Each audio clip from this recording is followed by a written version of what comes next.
Vigilantes episode 12 was amazing. Knuckle Duster defeating his daughter turned villain in a one-on-one fight, and Popstep absolutely taking the concert and blowing it out of the water was simply fantastic. I love how they showed a really freaking sad story and placed it with a peppy story about a young woman gaining well-deserved confidence for the first time. It was almost a parallel point they made of a daughter in her worst form and a daughter in her best form. As we saw throughout this episode, Popstep was able to hold off the crowd for half an hour and present a vibrantly joyful song for everyone to hear. I really liked the music to this episode, not only the original songs that the performers sang, but also the soundtrack of the show presented in Knuckle Duster's fight. It was so amazing to watch Knuckle Duster, aka KD, fight with painkillers and a stun gun and a defibrillator. It was so emotionally gripping when he saw his daughter say in a flashback that she wanted to go play in a concert and KD wouldn't allow her. He thought he could control her and disregard her dreams, and due to that, she was alone in her endeavors. She could not defend herself when the parasite came to make her the new host, and KD felt so bad for abandoning her. He knew he had to make it right, even if it meant he had to bring her and the parasite to the brink of death. It was really saddening because I felt the pain of KD. The series captivates you with that My Hero Academia type of charm, but then Vigilantes truly shows you the darker and more depressing side of this world. Sure, season 7 gets pretty hairy, but Vigilantes is about the people in the world who do not have superpowers. How can they even stand a chance against those with quirks just when they are going about their daily lives? KD had to acquire military-grade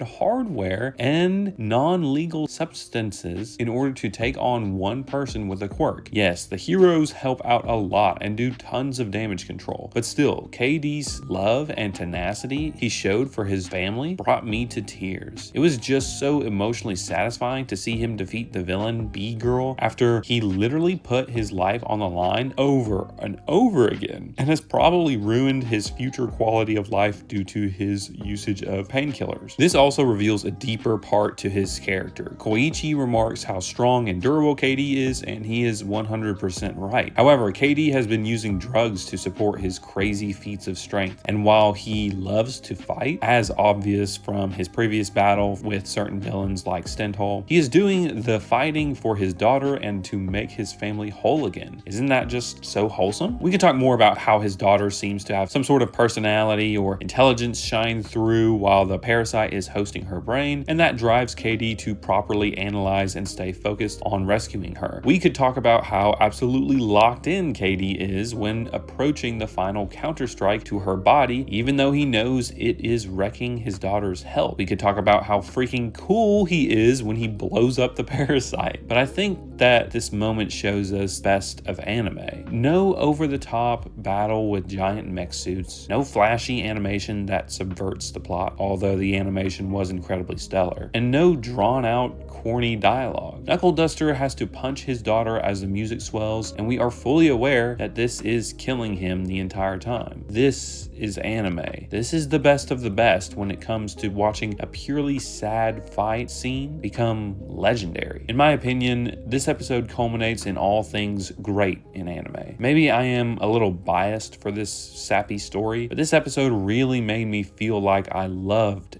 anime again. It gave me that feeling that only comes around maybe once a year if I'm lucky. That feeling that says it doesn't get better than this. So yeah, a series that I did not expect to bring us much more than additional content from My Hero Academia actually led into bringing us a historic fight scene, one that I will remember as one of my favorites. What did you guys think of this episode? Did you like it as much as me, or what did you think about the Vigilantes anime in general?